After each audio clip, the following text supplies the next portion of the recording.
Thank you very much. Thank you very, very much. Wow. And thank you, Dana. Thank you, Kid Rock, sometimes referred to as Bob. And thank you, Lee, right from the beginning. Thank you very much. What a talent. What a beautiful, beautiful soul. Thank you. Friends, delegates, and fellow citizens, I stand before you this evening with a message of confidence, strength, and hope. 4 months from now, we will have an incredible victory, and we will begin the 4 greatest years in the history of our country. Together, we will launch a new era of safety, prosperity, and freedom for citizens of every race, religion, color, and creed. The discord and division in our society must be healed. We must heal it quickly.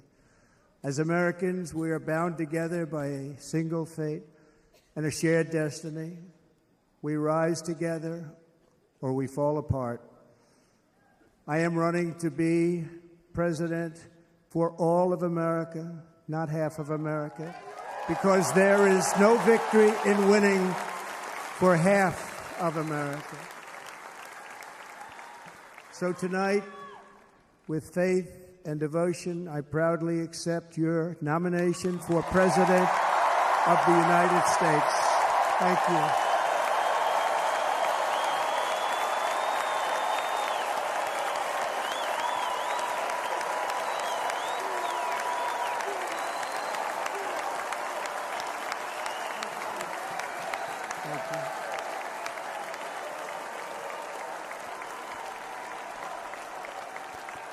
Thank you very much.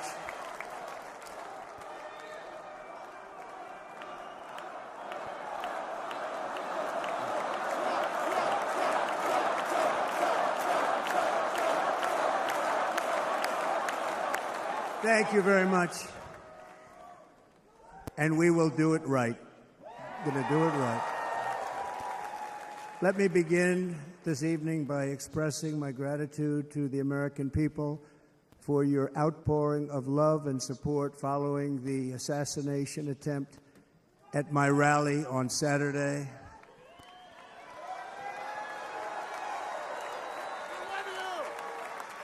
As you already know, the assassin's bullet came within a quarter of an inch of taking my life. So many people have asked me, what happened? Tell us what happened, please. And therefore, I will tell you exactly what happened, and you'll never hear it from me a second time because it's actually too painful to tell. It was a warm, beautiful day in the early evening in Butler Township in the great Commonwealth of Pennsylvania. Music was loudly playing, and the campaign was doing really well. I went to the stage, and the crowd was cheering wildly. Everybody was happy. I began speaking very strongly, powerfully, and happily because I was discussing the great job my administration did on immigration at the southern border. We were very proud of it.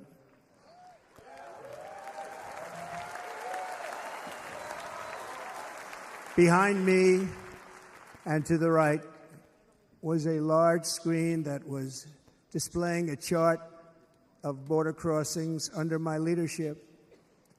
The numbers were absolutely amazing. In order to see the chart, I started to, like this, turn to my right and was ready to begin a little bit further turn, which I'm very lucky I didn't do, when I heard a loud whizzing sound and felt something hit me really, really hard on my right ear. I said to myself, wow, what was that? It can only be a bullet. and moved my right hand to my ear, brought it down. My hand was covered with blood, just absolutely blood all over the place. I immediately knew it was very serious, that we were under attack, and in one movement proceeded to drop to the ground. Bullets were continuing to fly as very brave Secret Service agents rushed to the stage, and they really did. They rushed to the stage.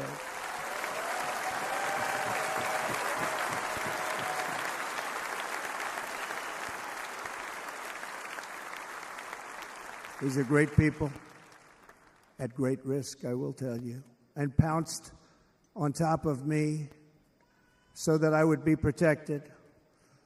There was blood pouring everywhere, and yet, in a certain way, I felt very safe because I had God on my side. I felt that.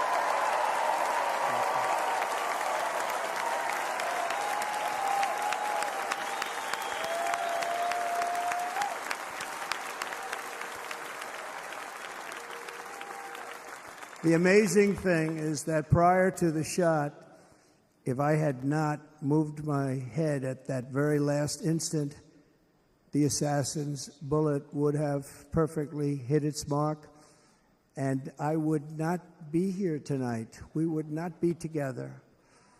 The most incredible aspect of what took place on that terrible evening in the fading sun was actually seen later. In almost all cases, as you probably know, and when even a single bullet is fired, just a single bullet, and we had many bullets that were being fired, crowds run for the exits or stampede, but not in this case. It's very unusual.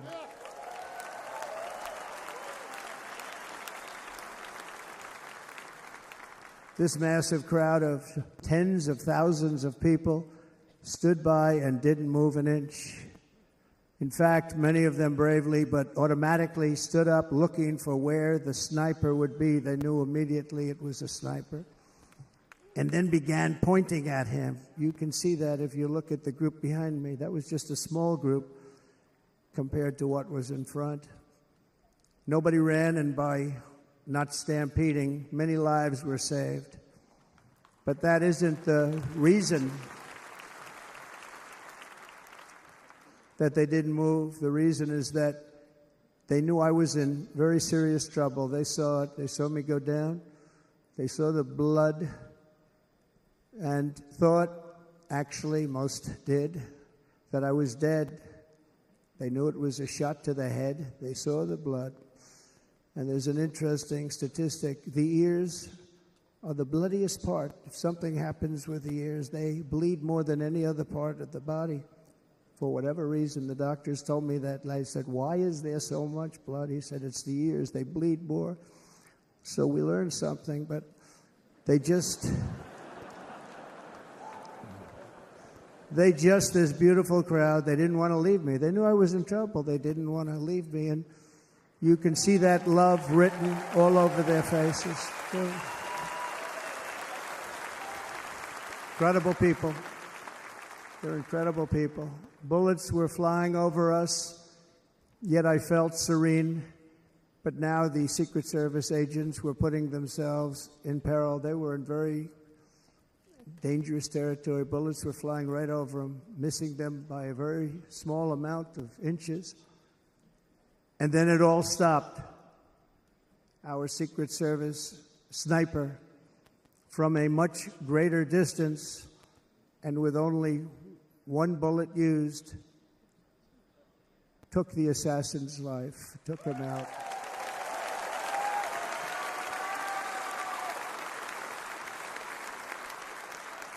I'm not supposed to be here tonight. Not supposed to be here. Yes, you are. Yes, you are.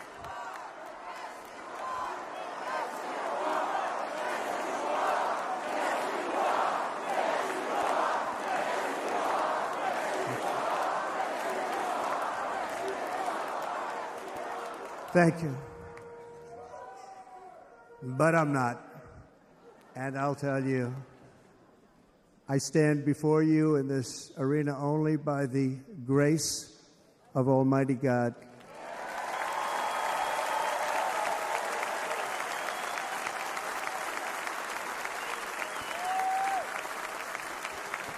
In watching the reports over the last few days, many people say it was a providential moment. Probably was. When I rose, surrounded by Secret Service, the crowd was confused because they thought I was dead, and there was great, great sorrow. I could see that on their faces as I looked out. They didn't know I was looking out. They thought it was over. But I could see it, and I wanted to do something to let them know I was okay. I raised my right arm, looked at the thousands and thousands of people that were breathlessly waiting, and started shouting, "Fight, fight, fight."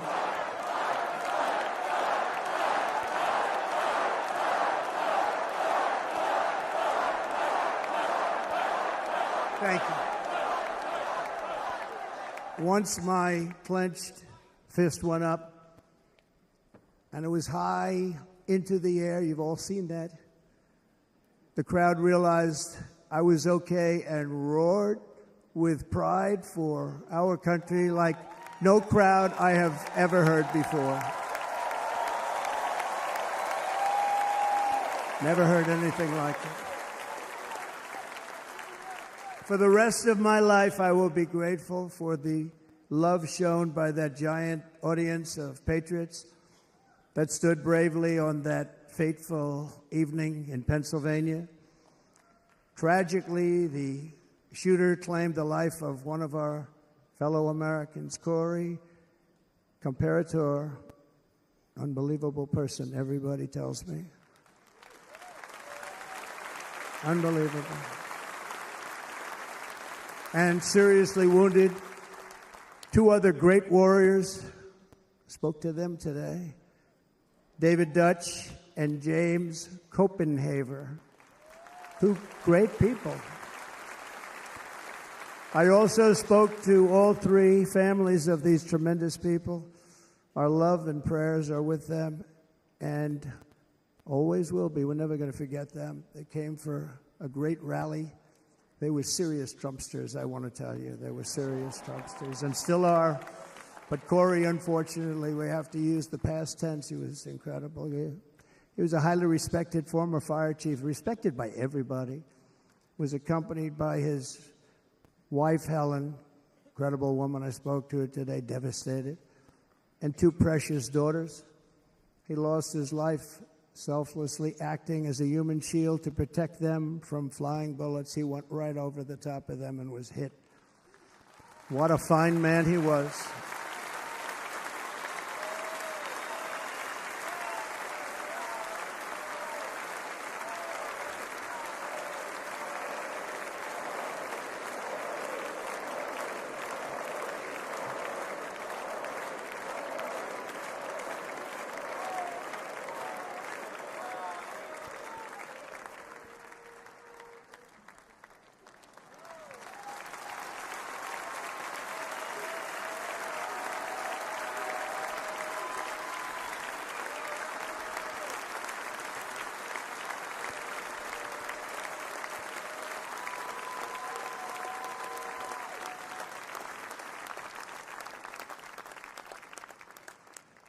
I want to thank the fire department and the family for sending his helmet, his outfit, and it was just something, and they're going to do something very special when they get it. But we did something which cannot match what happened, not even close. But I am very proud to say that over the past few days, we've raised $6.3 million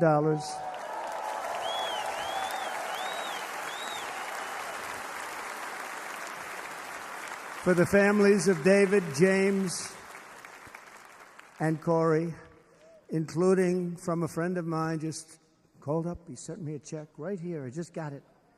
$1 million from Dan Newland. Thank you, Dan. And again, when speaking to the family, I told them, I said, well, I'm going to be sending you a lot of money, but it can't compensate. They all said the same thing. You're right, sir. We appreciate so much what you're doing, but nothing can take the place in the case of Corey. And the other two, by the way, they were very, very seriously injured, but now they're doing very well. They're going to be okay. They're going to be doing very well.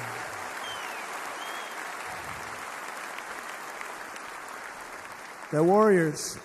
So now I ask that we observe a moment of silence in honor of our friend Corey.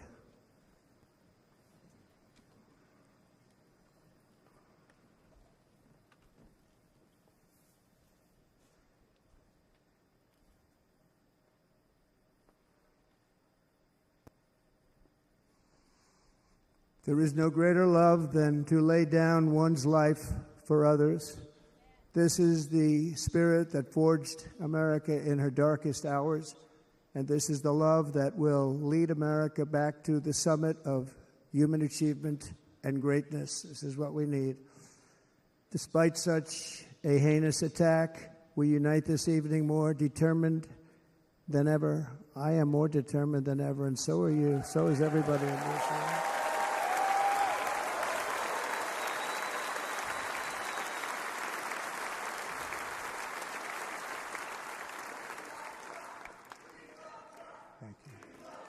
Thank you very much.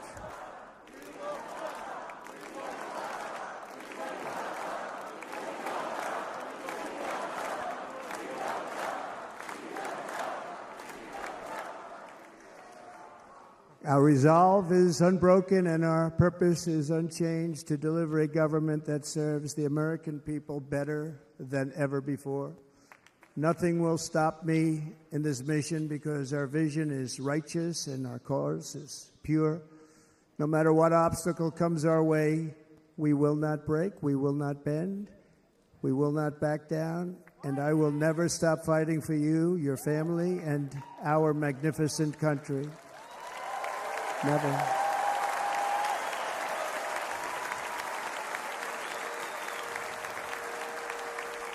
And everything I have to give with all of the energy and fight in my heart and soul, I pledge to our nation tonight. Thank you very much. I pledge that to our nation. We're going to turn our nation around, and we're going to do it very quickly. Thank you.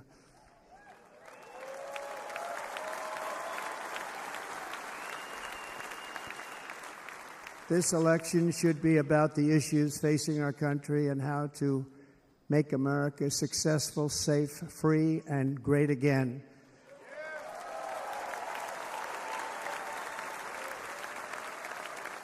In an age when our politics too often divide us, now is the time to remember that we are all fellow citizens. We are one nation under God, indivisible, with liberty and justice for all.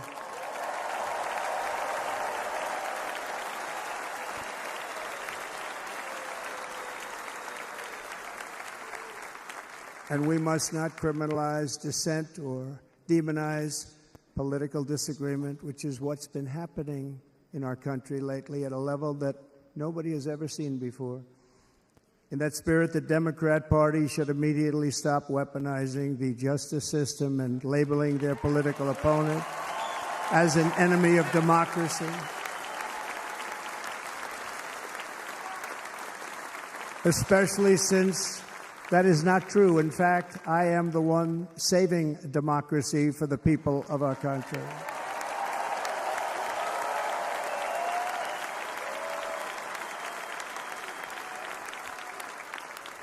And very big news, as you probably just read, on Monday a major ruling was handed down from a highly respected federal judge in Florida, Eileen Cannon, finding that the prosecutor and the fake documents case against me were totally unconstitutional, and the entire case was thrown out of court. With all of that publicity, thrown out of court. If Democrats want to unify our country, they should drop these partisan witch hunts, which I have been going through for approximately 8 years. And they should do that without delay and allow an election to proceed that is worthy of our people. We're going to win it anyway, but worthy of our people. On this journey, I am deeply honored to be joined by my amazing wife, Melania.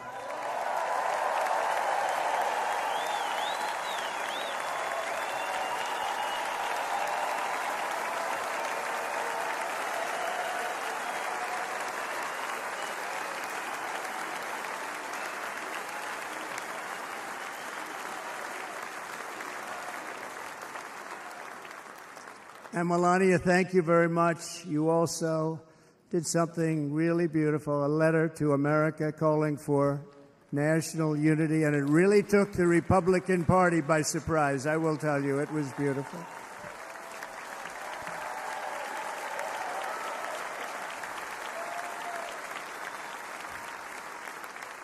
fact, some very serious people said that we should take that letter and put it as part of the Republican platform. That would be an honor, wouldn't it? Right, Mr. Congressman?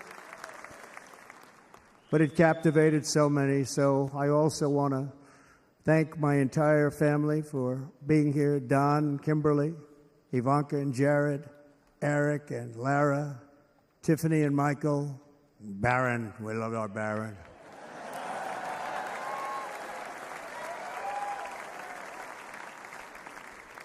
And of course, my 10 wonderful grandchildren. You saw a few of them up there on my lap before.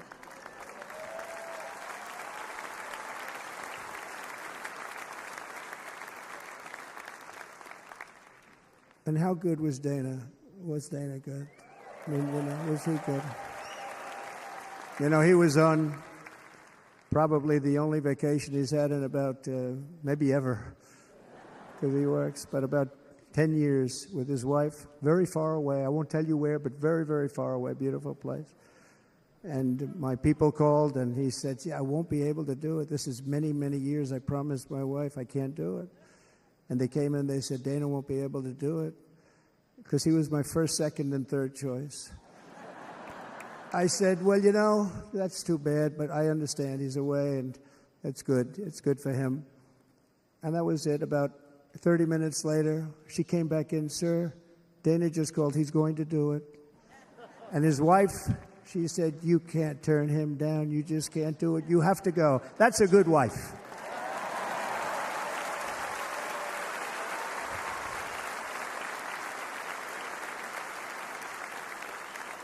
So he got on a plane. He got here a little while ago. Now he's going to get on the plane in a little while, and he's going to go back home to his wife. But they're great, and I just want to thank her and him and their whole family, because that's not easy. And Kid Rock, same thing. Called, he said, I want to be a part of it. I want to be a part, because, Kid does his great song, Big, Big Monster song. I had no idea. He became a friend of mine over the last 10 years. And he's amazing. Everyone loves him. I didn't even know how big he was. He has rallies, 35, 40,000 people he gets every time he goes out. I think he's making so much money, he doesn't know what the hell to do with it. You want to know? And then we have my other friend, and I've known him so long, and we took that song, and it was a big success, but we made that. I saw a chart of great songs to America. That was number 1 on the chart recently, number 1. So that's Lee Greenwood, a very special, beautiful person. He's a beautiful man. But they all wanted to be here. They called. And how about the Hulkster? How good was he? Is he up? Where is he? Boy, oh boy.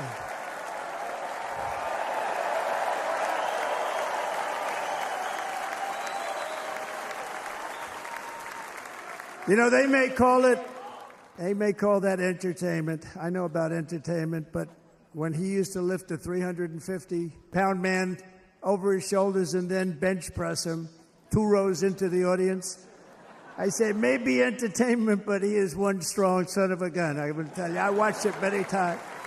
There aren't a lot of entertainers that can do that, right? You were fantastic. Thank you very much. Followed by Eric. What was that all about? Boy, that was good. I didn't want to really come up here. But he was so great, and he's such a good young man. He went through a lot of trouble, and Don last night was incredible. He went through so much trouble. They got subpoenaed more than any people probably in the history of the United States. Every week they get another subpoena from the Democrats, crazy Nancy Pelosi, the whole thing, just boom, boom, boom. They've got to stop that because they're destroying our country. We have to work on making America great again, not on beating people. And we won. We beat them and all. We beat them on the impeachments. We beat them on indictments. We beat them. But the time that you have to spend, if they would devote that genius to helping our country, we'd have a much stronger and better country.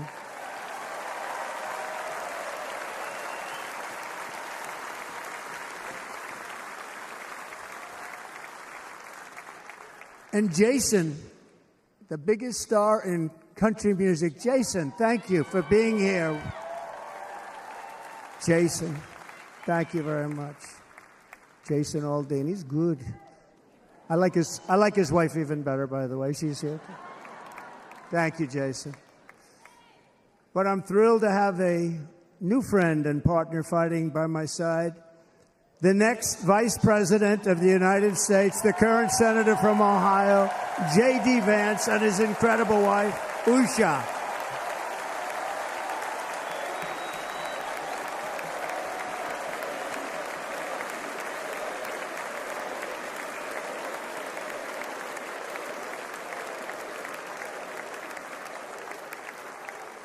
He's going to be a great Vice President. He's going to be great. He'll be with this country and with this movement, greatest movement in the history of our country, Make America Great Again.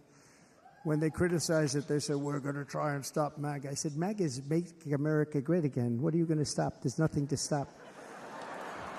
Then they say, oh, that's right. It's very tough to fight it. And all of the people that did try and fight it have failed. But he's going to be with us for a long time, and it was an honor to select him. Great, great student at Yale. His wife was a great student at Yale. They met at Yale. These are two smart people. So, J.D., you're going to be doing this for a long time. Enjoy the ride.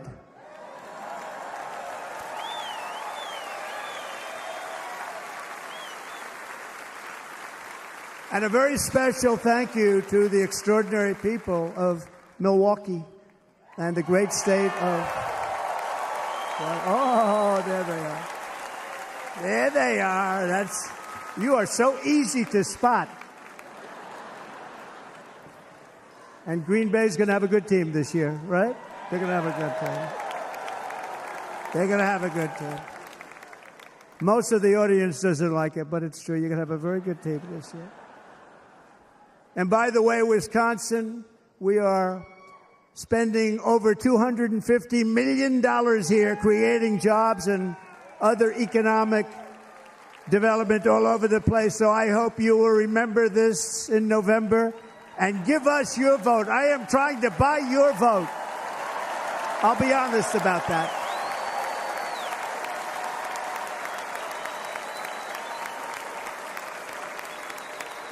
And I promise we will make Wisconsin great again. We're going to make it. Thank you, Mr. Governor. Thank you very much. Thank you. I'm here tonight to lay out a vision for the whole nation. To every citizen, whether you're a young or old man or woman, Democrat, Republican, or independent, black or white, Asian or Hispanic, I extend to you a hand of loyalty and of friendship. Together we will lead America to new heights of greatness like the world has never seen before. We were right there in the first term. We got hit with COVID. We did a great job. Nobody knew what it was, but nobody's ever seen an economy pre-COVID. And then we handed over a stock market that was substantially higher than just prior to COVID. Coming in, did a great job. Never got credit for that. We got credit for the war and defeating ISIS and so many things, the great economy, the biggest tax cuts ever, the biggest regulation cuts ever, the creation of Space Force, the rebuilding of our military. We did so much. We did so much. Right to try. Right to try is a big deal. We got right to try. They were trying to get that for 52 years. Somebody's terminally ill, and hopefully there's nobody in this audience, but it does happen a lot. They're terminally ill and they can't use our new space-age drugs and other things that we are way ahead. We have the greatest doctors in the world, the greatest laboratories in the world, and you can't do it. They've been trying to get that approved for 52 years. Wasn't that easy? The insurance companies didn't want to do it. They didn't want the risk. The labs didn't want to do it because if it didn't work, people are pretty far down the line toward death. They didn't want to do it. The doctors didn't want to have it on their records, so I got everybody into an office. 52 years they tried. Sounds simple, but it's not. And I got them to agree that somebody that needs it will, instead of going to Asia or Europe or someplace, or if you have no money, going home and dying, just die.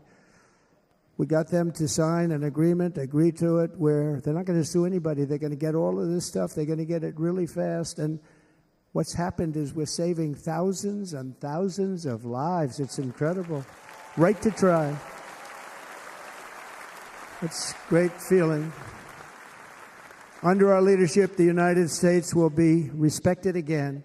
No nation will question our power. No enemy will doubt our might.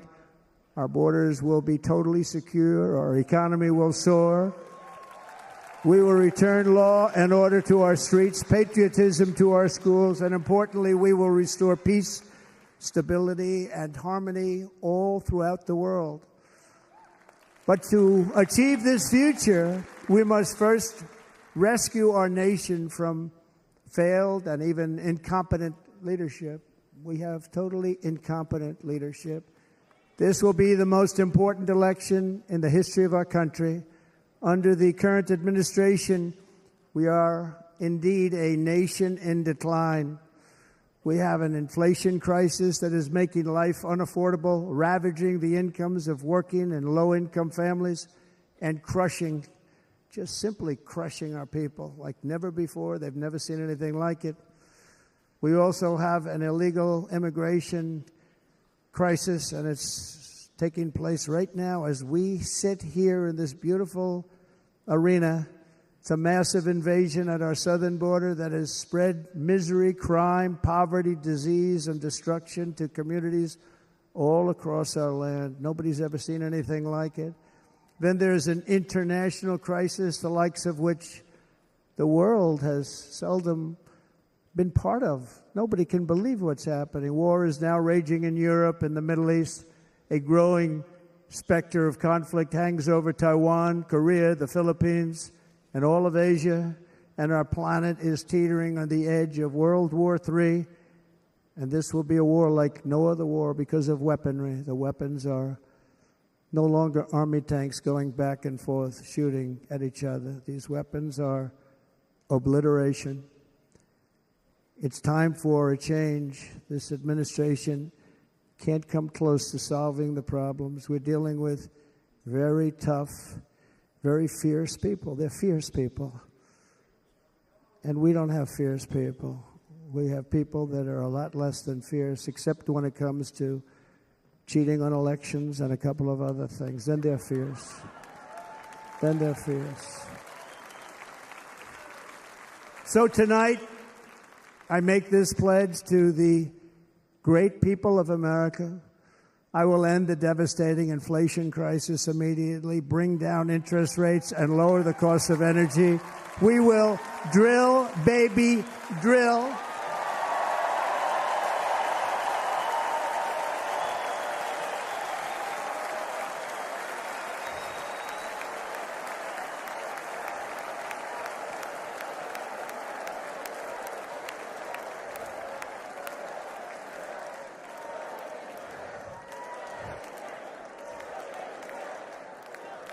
Can you believe what they're doing? But by doing that, we will lead a large-scale decline in prices. Prices will start to come down. Energy raised it. They took our energy policies and destroyed them. Then they immediately went back to them, but by that time, So much was lost. But we will do it at levels that nobody's ever seen before. And we'll end lots of different things. We'll start paying off debt and start lowering taxes even further. We gave you the largest tax cut. We'll do it more. You know, people don't realize I brought taxes way down, way down, and yet we took in more revenues the following year than we did when the tax rate was much higher. Most people said, how did you do that? Because it was incentive. Everybody was coming to the country. They were bringing back billions and billions of dollars into our country. The companies made it impossible to bring it back. The tax rate was too high, and the legal complications were far too great. I changed both of them, and hundreds of billions of dollars by Apple and so many other companies were brought back into our nation, and we had an economy the likes of which no nation had ever seen. China, we were beating them at levels that were incredible. And they know it. They know it. We'll do it again, but we'll do it even better. I will end the illegal immigration crisis by closing our border and finishing the wall, most of which I've already built.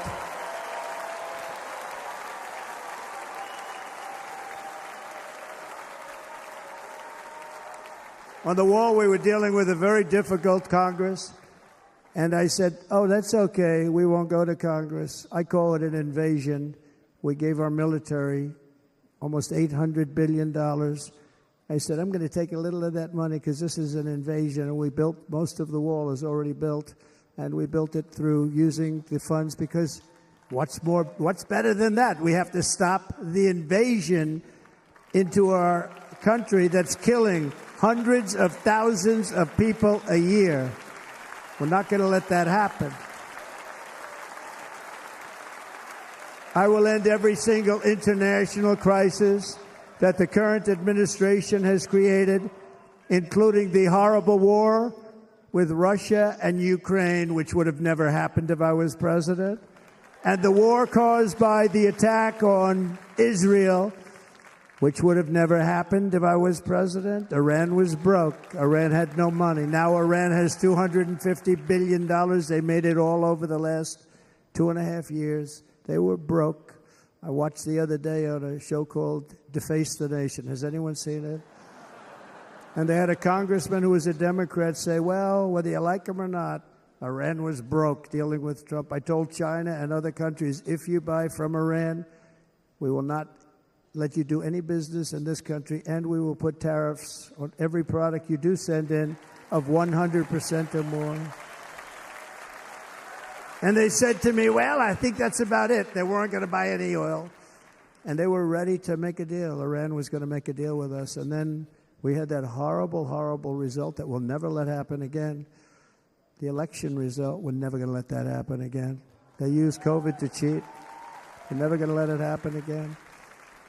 And they took off all the sanctions, and they did everything possible for Iran. And now Iran is very close to having a nuclear weapon, which would have never happened. This is a shame what this administration, the damage that this administration has done. And I say it often.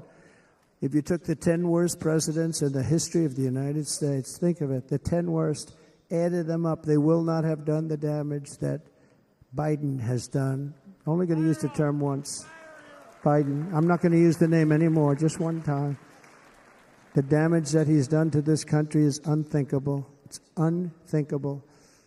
Together we will restore vision, strength, competence, and we're going to have a thing called common sense making most of our decisions, actually. It's all common sense. Just a few short years ago, under my presidency, we had the most secure border and best economy in the history of our country, in the history of the world. We had the greatest economy in the history of the world. We had never done anything like it. We were beating every country, including China, by leaps and bounds. Nobody had seen anything like it. We had no inflation. Soaring incomes were going. Nobody can believe it. You can't believe what happened 4 years ago is happening now in reverse. And the world was at peace. Inflation has been a killer for our country. No matter what you make it doesn't matter because inflation is eating you alive. People that were putting away money, they were making great wages, the highest they've ever made, but they were putting away a lot of money. Now they are just being destroyed. They're not putting away anything. They're barely living. They're going into savings accounts. They're taking out their money to live because of inflation. Inflation, remember, it's called a country buster. You can go back to Germany from 100 years ago. You can go back to any country that suffered great inflation. And we've suffered the worst inflation we've ever had. But go back and see what's happened to those countries. We've had the worst inflation we've ever had under this person. But in less than 4 years, our opponents have turned incredible success into unparalleled tragedy and failure. It's been a tremendous failure. Today, our cities are flooded with illegal aliens. Americans are being squeezed out of the labor force and their jobs are taken. And by the way, you know who's taking the jobs that are created? 107% of those jobs are taken by illegal aliens. And you know who's being hurt the most by millions of people pouring into our country? The black population and the Hispanic population, because they're taking the jobs from our black population, our Hispanic population, and they're also taking them from unions. The unions are suffering because of it. Thank you. Thank you. I like you too. Thank you very much.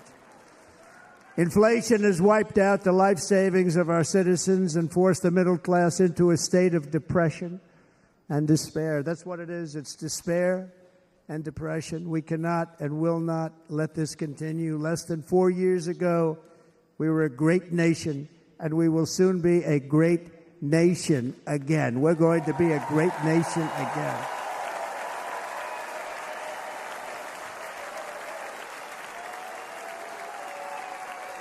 Thank you. With proper leadership, every disaster we are now enduring will be fixed, and it will be fixed very, very quickly. So tonight, whether you've supported me in the past or not, I hope you will support me in the future, because I will bring back the American dream. That's what we're going to do. You don't even hear about the American dream anymore. With great humility, I am asking you to be excited about the future of our country. Be excited. Be excited.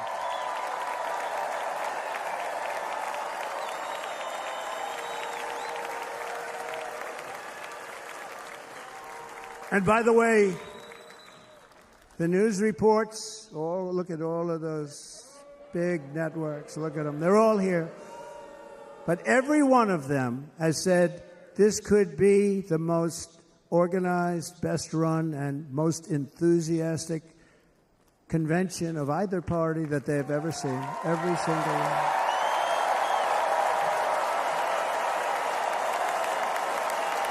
And it's true. It's true. And there's love in the room. There's great love in the room.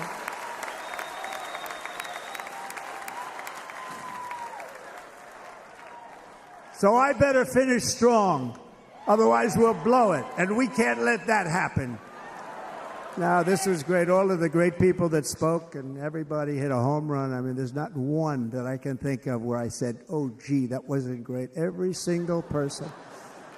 I refuse to be the only one. Don't do that to me. They're already getting ready. See, I gave them an idea.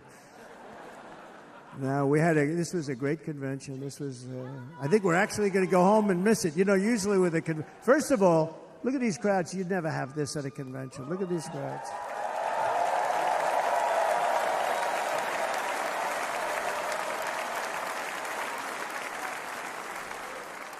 Love. It's about love. This week, the entire Republican Party has formally adopted an agenda for America's renewal, and you saw that agenda.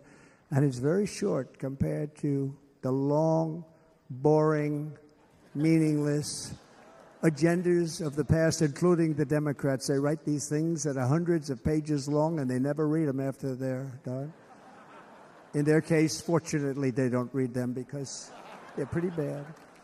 It's a series of bold promises that we will swiftly implement when you give us a Republican House And Mr. Speaker, thank you very much. We have our great Speaker of the House with us tonight. Mr. Speaker, thank you very much. Thank you. A Republican Senate, we have many senators here, and send me back to our beautiful White House just a few short months from now. We're talking about just months. It can't come fast enough. We have to get it done. First, we must get economic relief to our citizens. Starting on day one, we will drive down prices and make America affordable again. We have to make it affordable. It's not affordable. People can't live like this.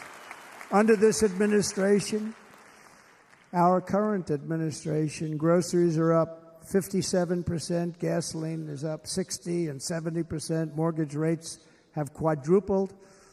And the fact is, it doesn't matter what they are because you can't get the money anyway. You can't buy houses. Young people can't get any financing to buy a house. The total household costs have increased an average of $28,000 per family under this administration. Republicans have a plan to bring down prices and bring them down very, very rapidly. By slashing energy costs, we will in turn reduce the cost of transportation, manufacturing, and all household goods. So much starts with energy. And remember, we have more liquid gold under our feet than any other country by far. We are a nation that has the opportunity to make an absolute fortune with its energy. We have it, and China doesn't. Under the Trump administration, just 3.5 years ago, we were energy independent. But soon we will actually be better than that. We will be energy dominant and supply not only ourselves, but we will supply the rest of the world with numbers that nobody has ever seen, and we will reduce our debt, $36 trillion. We will start reducing that, and we will also reduce your taxes still further. Next, and by the way, they want to raise your taxes 4 times, think of it. And all my life I grew up watching politicians. I always loved politics, I guess. I was on the other side. I'd watch and they were always talking about, we will give you a tax cut. We will give you a tax cut. My whole life I was watching, I will give you a tax cut, right, Mr. Congressman? That's all they talked about. This is the only administration that said, we're going to raise your taxes by 4 times what you're paying now, and people are supposed to vote for them? I've never heard it. You're paying too much. We're going to reduce your taxes still further. We gave you the biggest one, as I said. We're going to give you more, and it's going to lead to tremendous growth. We want growth in our country. That's what's going to pay off our debt.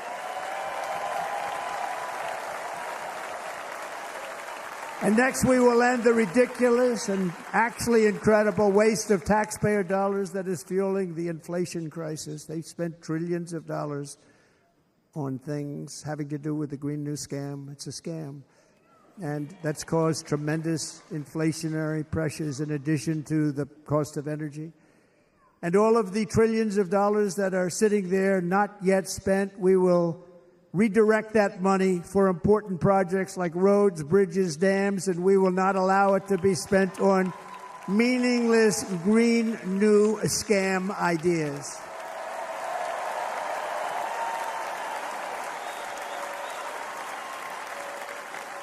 And I will end the electric vehicle mandate on day one.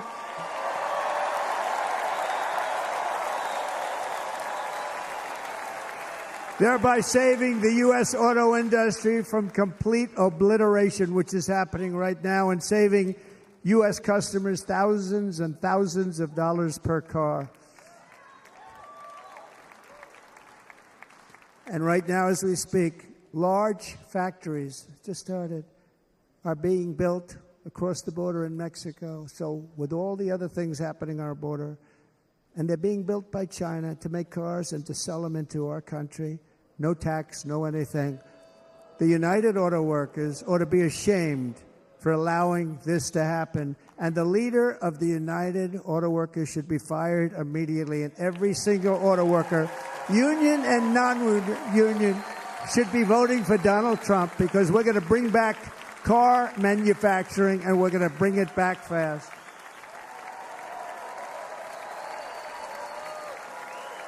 They're building some of the largest auto plants anywhere in the world. Think of it, in the world. We're going to bring it back. We're going to make them. We don't mind that happening, but those plants are going to be built in the United States, and our people are going to man those plants.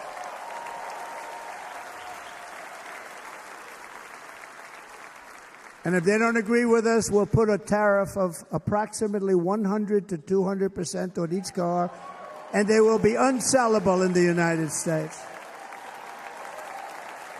We have long been taken advantage of by other countries. And think of it, oftentimes these other countries are considered so-called allies. They've taken advantage of us for years. We lose jobs, we lose revenue, and they gain everything and wipe out our businesses, wipe out our people.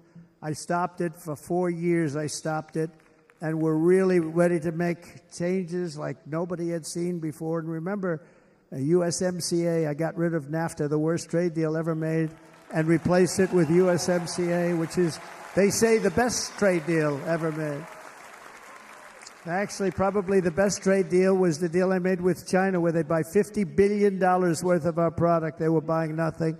They buy $50 billion worth. They had to. But I don't even talk about it because of COVID. I don't even mention it, frankly, because of what happened with the China virus.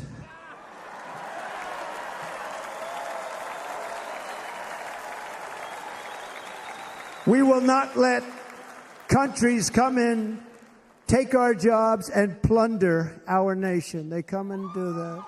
They plunder our nation. The way they will sell their product in America is to build it in America. Very simple. Build it in America and only in America.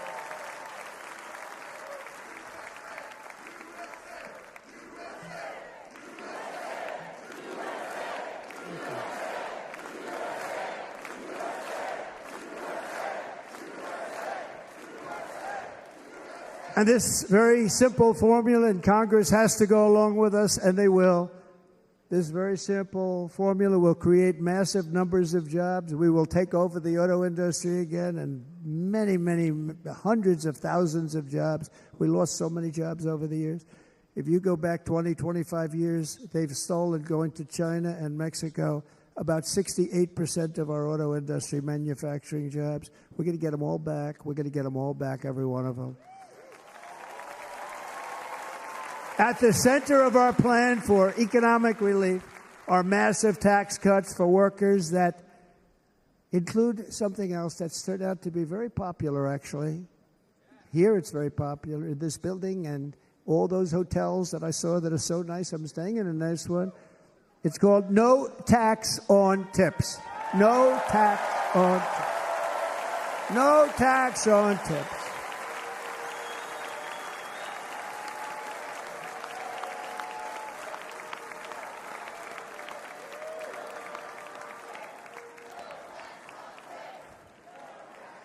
I got that by having dinner recently in Nevada, where we're leading by about 14 points. Hello. I'll see you there very soon, everybody. And we're having dinner at a beautiful restaurant in the Trump building on the Strip, and it's a great building, and the waitress comes over. How's everything going? A really nice person. How's everything? Oh, sir, it's so tough. The government's after me all the time on tips, tips, tips. I said, well, they give you cash. Would they be able to find him? She said, actually, and I didn't know this, she said, very little cash is given. It's all put right on the check. And they come in and they take so much of our money, it's just ridiculous, and they don't believe anything we say. And they've just hired, as you know, 88,000 agents to go after them even more. And I said, this shows the level of my, most people go out, they hire consultants, they pay them millions of dollars. But I said to her, let me just ask you a question. Would you be happy if you had no tax on tips? She said, what a great idea. I got my information from a very smart waitress. That's better than spending millions of dollars. And everybody loves it. Waitresses and caddies and drivers and everybody. It's a large group of people that are being really hurt badly. They make money. Let them keep their money. I'm going to protect Social Security and Medicare. Democrats are going to destroy Social Security. and Medicare, because all of these people, by the millions they're coming in, they're going to be on Social Security and Medicare and other things, and you're not able to afford it. They are destroying your Social Security and your Medicare. Under my plan, incomes will skyrocket, inflation will vanish completely, jobs will come roaring back, and the middle class will prosper like never, ever before, and we're going to do it very rapidly.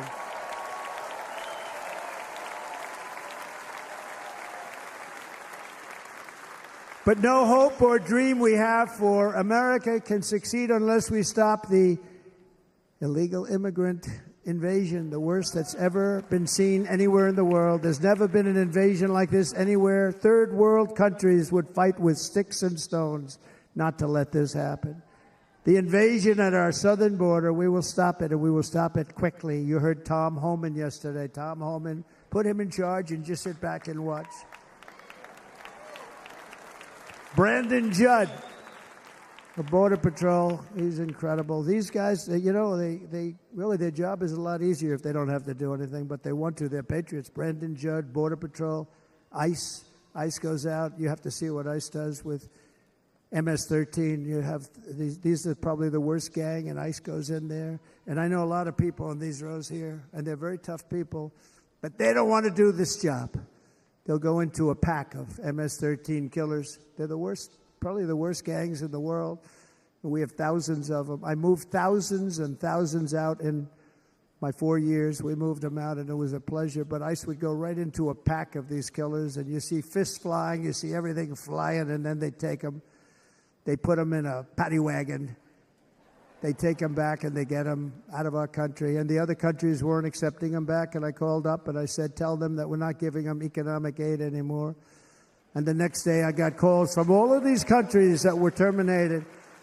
Billions of dollars we spend on economic aid to countries that does us, frankly, no good.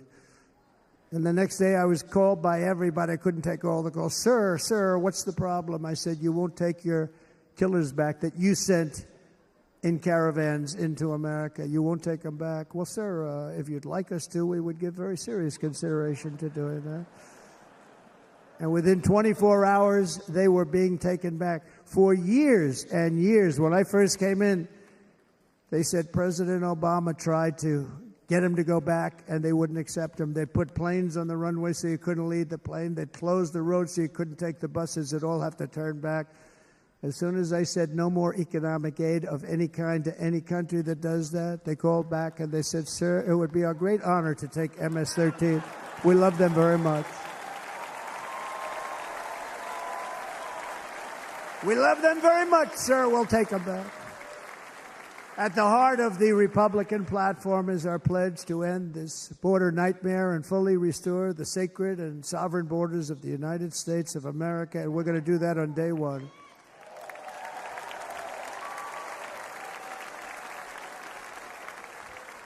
That means two things on day one, right? Drill, baby, drill, and close our borders.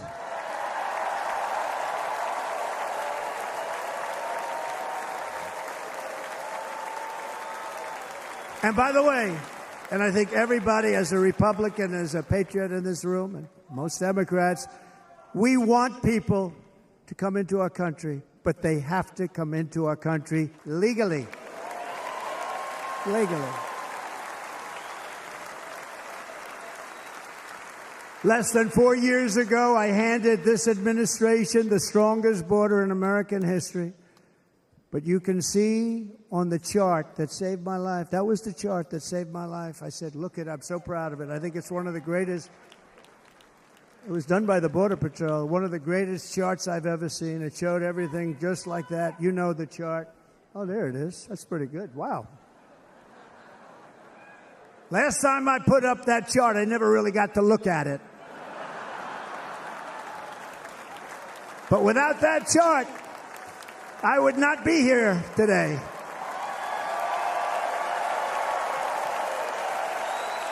Never got to look at it.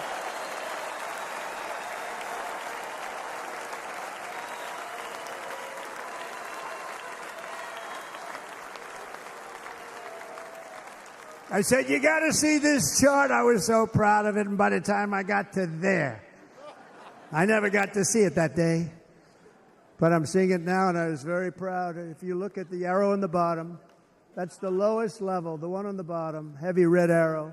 That's the lowest level of illegal immigrants ever to come into our country in recorded history, right there. Right there. And that was my last week in office.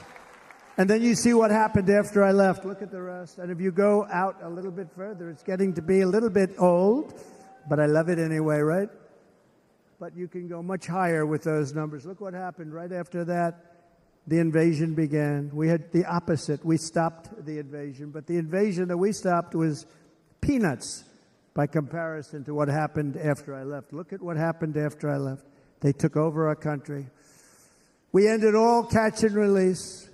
We shut down asylum fraud. We stopped human trafficking and forged historic agreements to keep illegal aliens on foreign soil. We want them to stay on their soil. Under the Trump administration, if you came in illegally, you were apprehended immediately and you were deported. You went right back.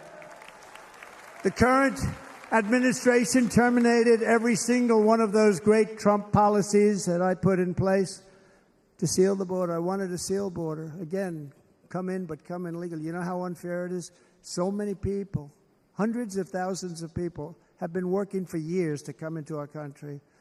And now they see these people pour into our country at levels that are unprecedented. So unfair. And we're not going to do it. We're not going to stand for it. They suspended wall construction, ended remain in Mexico. We had a policy, remain in Mexico. You think that was easy to get from the Mexican government? But I said, you must give it to us. If you don't give it to us, there will be repercussions. And they gave it to us. But not easy. Canceled our Safe Third agreements. Demolished Title 42, implemented nationwide catch and release. That's catch and release, where we catch them and release them into our country. We catch them and release them into Mexico. There's a slight difference. And took 93, this is the previous administration, 93 executive actions to throw open our border to the world. The entire world is pouring into our country because of this very foolish administration. The greatest invasion in history is taking place right here in our country. They are coming in from every corner of the earth, not just from South America, but from Africa, Asia, the Middle East. They're coming from everywhere. They're coming at levels that we've never seen before. It is an invasion indeed, and this administration does absolutely nothing to stop them. They're coming from prisons. They're coming from jails. They're coming from mental institutions and insane asylums. The press is always on me because I say this. Has anyone seen Silence of the Lambs? The late, great Hannibal Lecter. He'd love to have you for dinner. That's insane asylums. They're emptying out their insane asylums. And terrorists are coming in at numbers that we've never seen before. Bad things are going to happen. Meanwhile, our crime rate is going up, while crime statistics all over the world are going down, because they're taking their criminals and they're putting them into our country. A certain country, and I happen to like the president of that country very much, but he's been getting great publicity because he's a wonderful shepherd of the country. He says how well the country's doing because their crime rate is down. And he said he's training all of these rough people. They're rough. He's training them. And I've been reading about this for 2 years. I think, oh, that's wonderful. Let's take a look at it. But then I realized he's not training them. He's sending all of his criminals, his drug dealers, his people that are in jails, he's sending them all to the United States. And he's different in that he doesn't say that. He's trying to convince everybody what a wonderful job he does in running the country. Well, he doesn't do a wonderful job. And by the way, if I ran one of the countries, many countries from all over, I would be worse than any of them. I would have had the place totally emptied out already.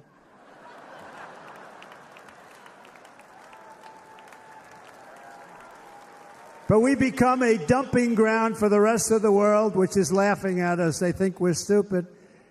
And they can't believe that they're getting away with what they're getting away with, but they're not going to be getting away with it for long. That's what I can tell you.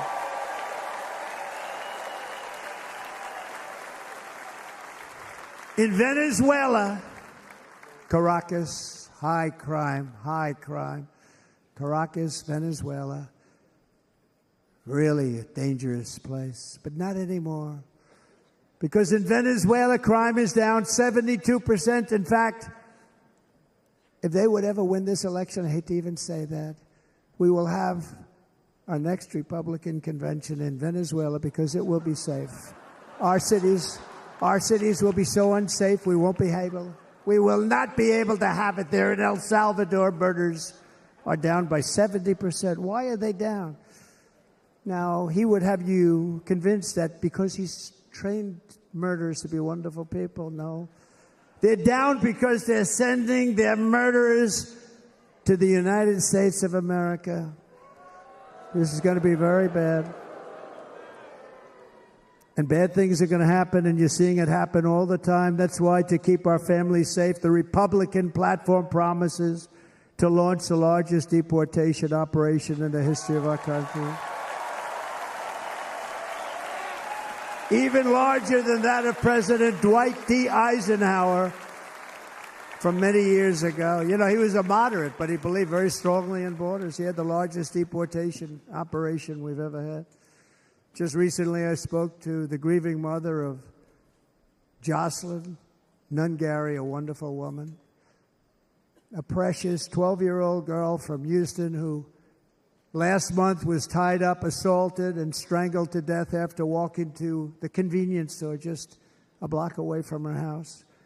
Her body was dumped near the side of the road in a shallow creek, found by some onlookers who couldn't believe what they had witnessed. Charged with Jocelyn's heinous murder are 2 illegal aliens from Venezuela who came across our border, were in custody, and were then released into the country by this horrible, horrible administration that we have right now. I also met recently with the heartbroken mother and sister of Rachel Morin. Rachel was a 37-year-old mom of 5 beautiful children who was brutally raped and murdered while out on a run. She wanted to keep herself in good shape. It was very important to her. She was murdered. The monster responsible first killed another woman in El Salvador before he was led into America by the White House. This White House let them in. He then attacked a 9-year-old girl and her mother in a home invasion in Los Angeles before murdering Rachel in Maryland. Traveled all throughout the country, doing tremendous damage. Rachel's mother will never be the same. I spent time with her. She will never be the same. I've also met with the wonderful family of Laken Riley, the brilliant 22-year-old nursing student. She was so proud of being first in her class, who was out for a jog on the campus of the University of Georgia when she was assaulted, beaten, and horrifically killed.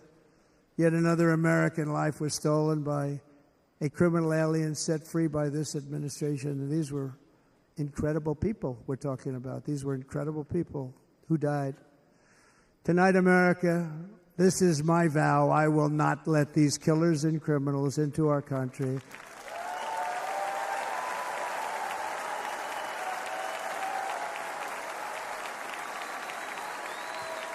I will keep our sons and daughters safe.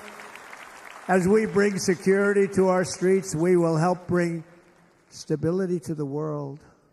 I was the first president in modern times to start no new wars. You know, we were the toughest. We were the most respected.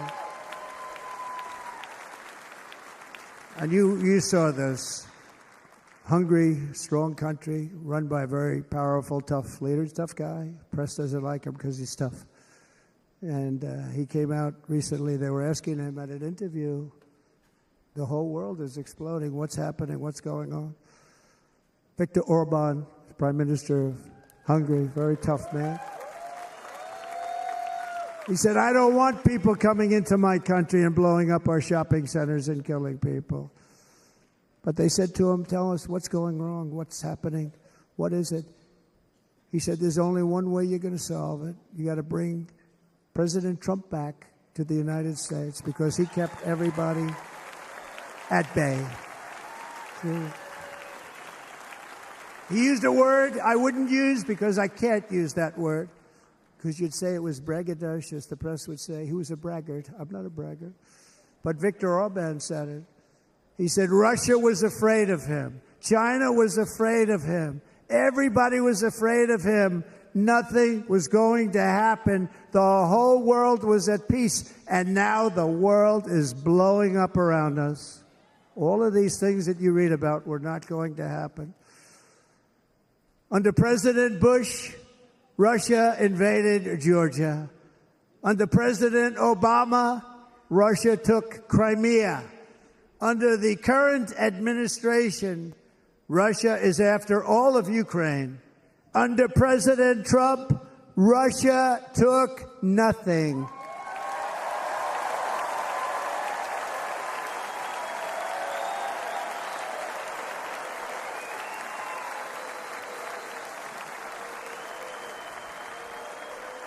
We defeated 100% of ISIS in Syria and Iraq, something that was said to take 5 years, sir. It'll take 5 years, sir.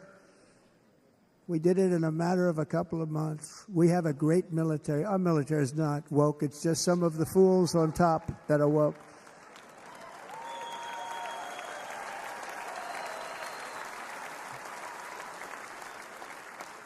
I got along very well. North Korea, Kim Jong-un, I got along very well with him. The press hated when I said that. How could you get along with him? Well, you know, it's nice to get along with somebody who has a lot of nuclear weapons or otherwise, isn't it? See, in the old days, they'd say, that's a wonderful thing. Now they say, how could you possibly do that? But no, I got along with him, and we stopped the missile launches from North Korea. Now North Korea is acting up again, but when we get back, I get along with him. He'd like to see me back, too. I think he misses me, if you want to know the truth. Our opponents inherited a world at peace and turned it into a planet of war. We're in a planet of war. Look at that attack on Israel. Look at what's happening with Ukraine. The cities are just bombed out. How can people live like that where buildings, massive buildings, are falling to the ground? It began to unravel with the disastrous withdrawal from Afghanistan, the worst humiliation in the history of our country. We have never had a humiliation like that. 13 heroic U.S. service members were tragically and needlessly killed. 45 others were horrifically wounded. Nobody ever talks about them. No arms, no legs, face explosions, horrifically wounded. And by the way, we have a man in this room who's running for the U.S. Senate from a great state, Nevada, named Sam Brown, who paid the ultimate price. Thank you, Sam. Thank you, Sam. Thank you. He paid the biggest price probably ever paid by anybody that is running for office, and I think he's going to do great. He's running against a person that is not good, not respected, a total lightweight. But Sam, I think, paid, really, we were talking about it with some of the senators that are working so hard for Sam, but he paid the biggest price of any senator ever to run for the Senate. I don't think anybody's ever what he did. He was a real hero, a really great person. And he's running, and I hope that everybody gets out and votes for Sam Brown.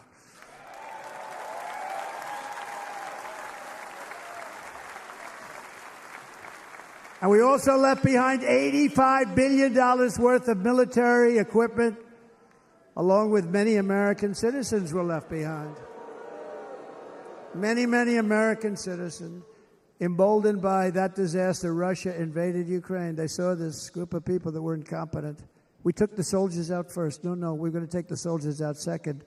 If they would have followed my plan, we had a great plan.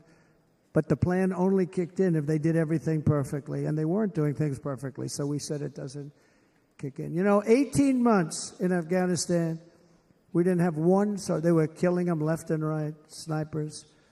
And I spoke to the head of the Taliban. You've heard this story. Abdul, still there, still the head of the Taliban. The press got on me. Why would you speak to him? I said, because that's where the killing is. I don't have to speak to somebody that has nothing to do with it. And I told him, don't ever do that. Don't ever do that again. Don't ever, ever do that again. You've got to stop. Because during the Obama administration, many great people and soldiers, but a lot of soldiers were being killed from long distance. I said, if you keep doing that, you're going to be hit harder than anybody's ever been hit by a country before.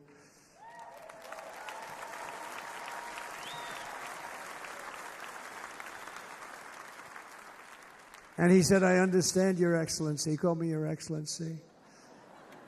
I wonder if he calls the other guy Your Excellency. I doubt it. The other guy gave him everything. I mean, what kind of a deal was that? He walked out, gave him everything. Do you know that right now Afghanistan is one of the largest sellers of weapons in the world? They're selling the brand new, beautiful weapons that we gave them. But think of it. He actually said to me, but why do you show me a picture of my home? I said, you'll have to ask your people or one of your wives. But he could figure it out. And for 18 months, we had not one attack on an American soldier by the Taliban. 18 months.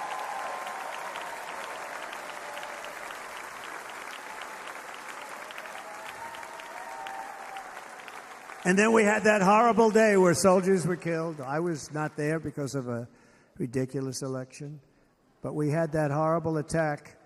And they also gave up Bagram, one of the biggest bases anywhere in the world, air bases anywhere in the world, the longest runways, most powerful, hardened, thickened runways. We gave it up.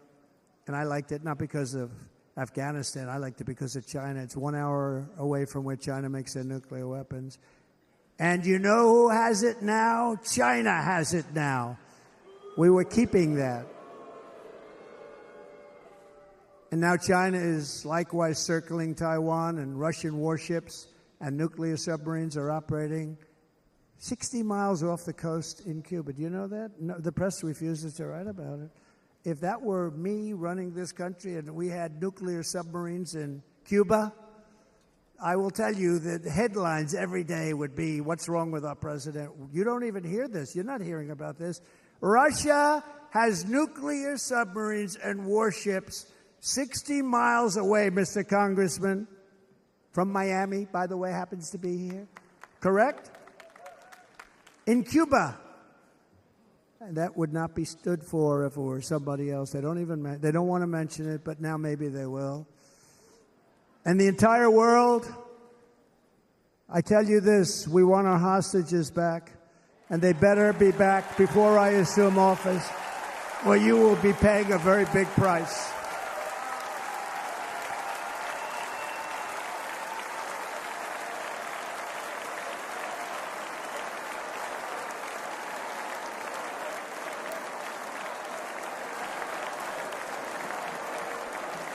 With our victory in November, the years of war, weakness, and chaos will be over. I don't have wars. I had no wars other than ISIS, which I defeated, but that was a war that was started. We had no wars. I could stop wars with a telephone call.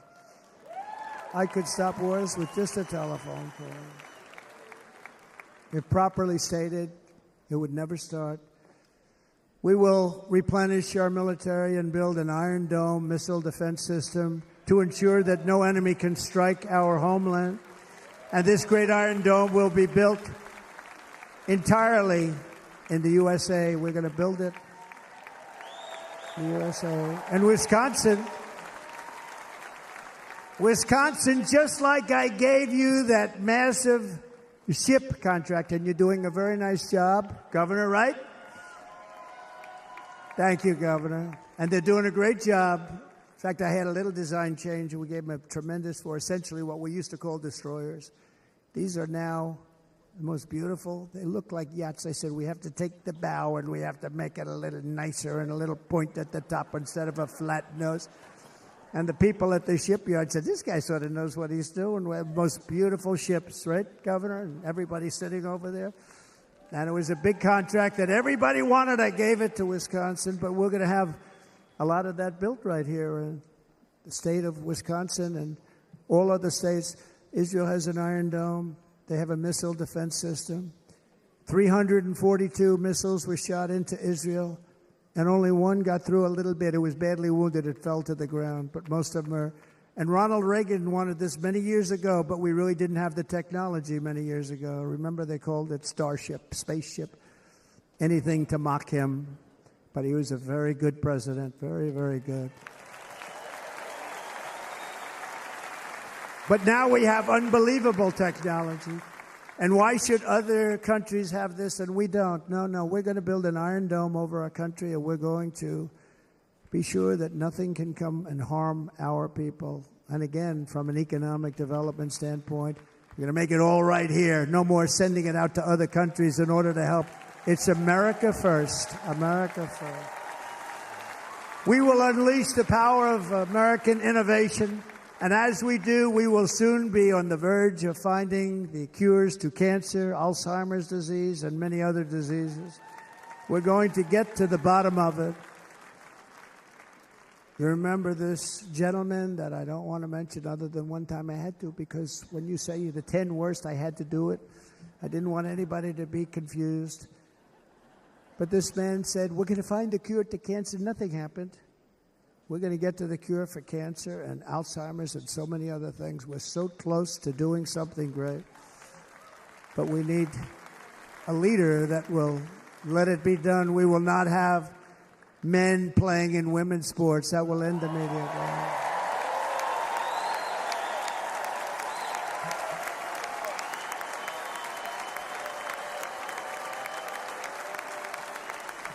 And we will restore and renovate our nation's once great cities, making them safe, clean, and beautiful again. And that includes our nation's capital, which is a horrible killing field. So many things. They leave from Wisconsin. They go to look at the Washington Monument. They end up getting stabbed, killed, or shot. We will be very soon very proud of our capital, again, Washington, D.C.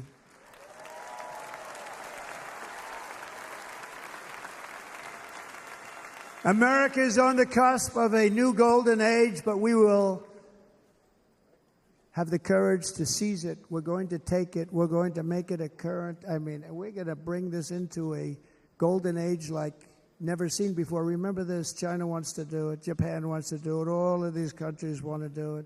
We have to produce massive amounts of energy if we're going to produce the new. If you look at some of the things that have been done, and some of the things that we're going to do. But AI needs literally twice the electricity that's available now in our country. Can you imagine?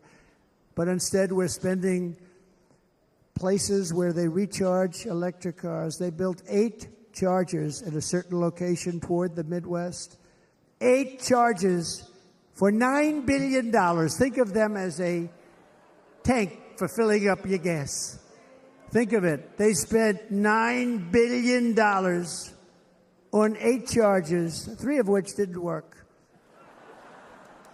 And if you were going to do this all over our country, this crazy electric mandate, if you're going to do this and by the way, I'm all for electric.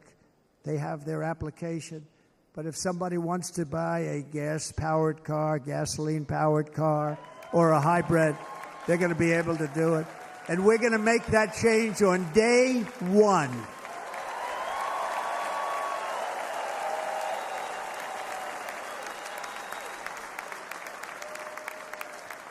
So to conclude, just a few short days ago, my journey with you nearly ended. We know that. And yet, here we are tonight, all gathered together, talking about the future, promise, and a total renewal of a thing we love very much. It's called America. We live in a world of miracles. None of us knows God's plan or where life's adventure will take us. I want to thank Franklin Graham for being here tonight. He's an outstanding man. He wrote me a note recently. I have a lot of respect for him. Sir, I love your storytelling. I think it's great in front of these big rallies. But, sir, please do me one favor. It won't make any difference. Please don't use any foul language. I was a little embarrassed. I said, He said, it won't make any difference. Actually, it does. The story's not quite as good, but I've been very good. The story is not quite as good, to be honest. I've got to have a little talk with Franklin, but he was great. He's a great gentleman. His father was so incredible, Billy Graham. My father used to love taking me to see Billy Graham. My father would take me to see Billy Graham at Yankee Stadium. He had the biggest rallies you've ever seen. He was a good rally guy, too. But he'd get up, and he was a fantastic guy. My father loved Billy Graham. But I love Franklin Graham. I think Franklin's been fantastic, and I'm working so hard to adhere to his note to me. I'm working hard on it, Franklin. But if the events of last Saturday make anything clear, it is that every single moment we have on earth is a gift from God.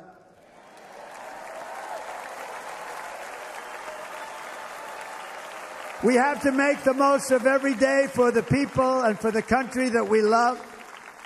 The attacker in Pennsylvania wanted to stop our movement, but the truth is the movement has never been about me. It has always been about you. It's your movement. It's the biggest movement in the history of our country by far. Can't be stopped. It can't be stopped.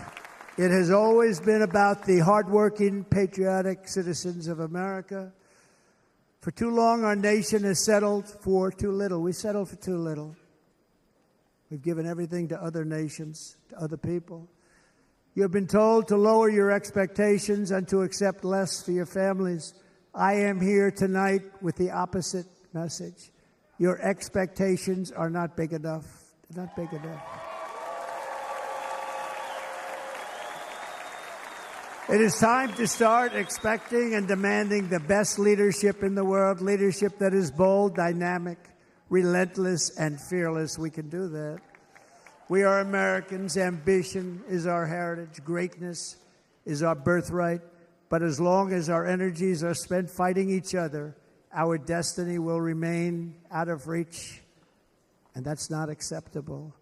We must instead take that energy and use it to realize our country's true potential and write our own thrilling chapter of the American story. We can do it together. We will unite. We are going to come together, and success will bring us together.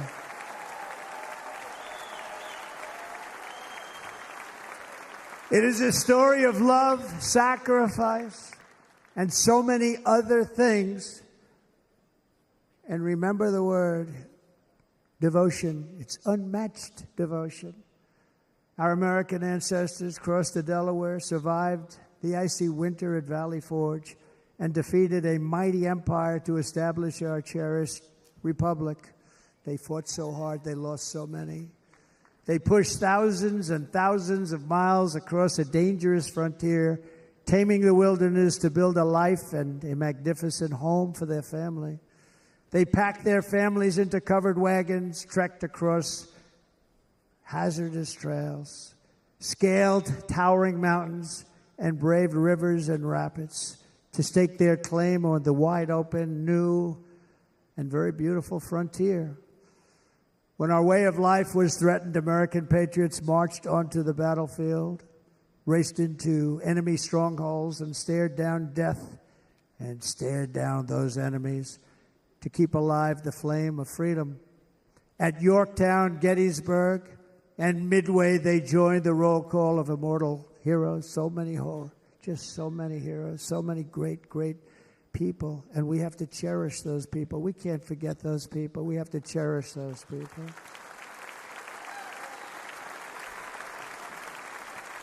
And building monuments to those great people is a good thing, not a bad thing. They saved our country. No challenge was too much. No hardship was too great. No enemy was too fierce. Together these patriots soldiered on and endured, and they prevailed because they had faith in each other, faith in their country, and above all, they had faith in their God.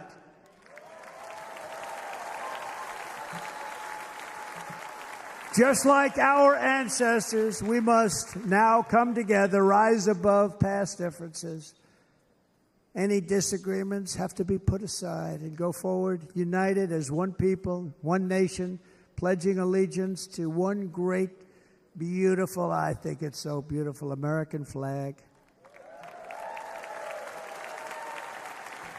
Tonight I ask for your partnership, for your support, and I am humbly asking for your vote. I want your vote. It's going to make our country great again. Every day I will strive to honor the trust you have placed in me, and I will never, ever let you down. I promise that. I will never let you down. To all of the forgotten men and women who have been neglected, abandoned, and left behind, you will be forgotten no longer. We will press forward, and together we will win, win, win.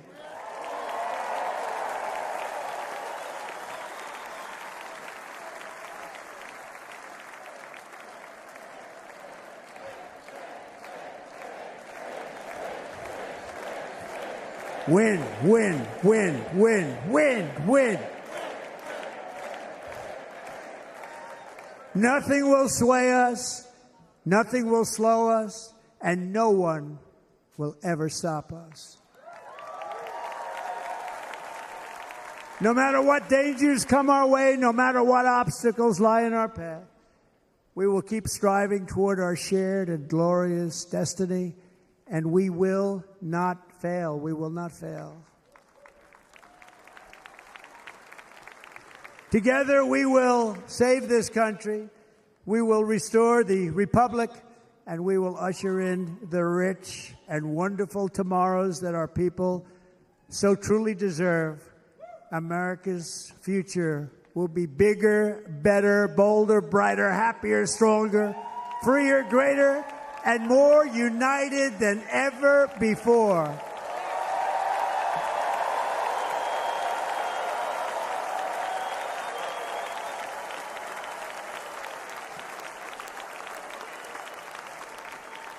And quite simply put, we will very quickly make America great again.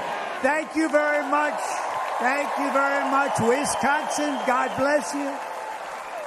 God bless you, Wisconsin, and God bless the United States of America, our great country. Thank you very much, everybody. Thank you.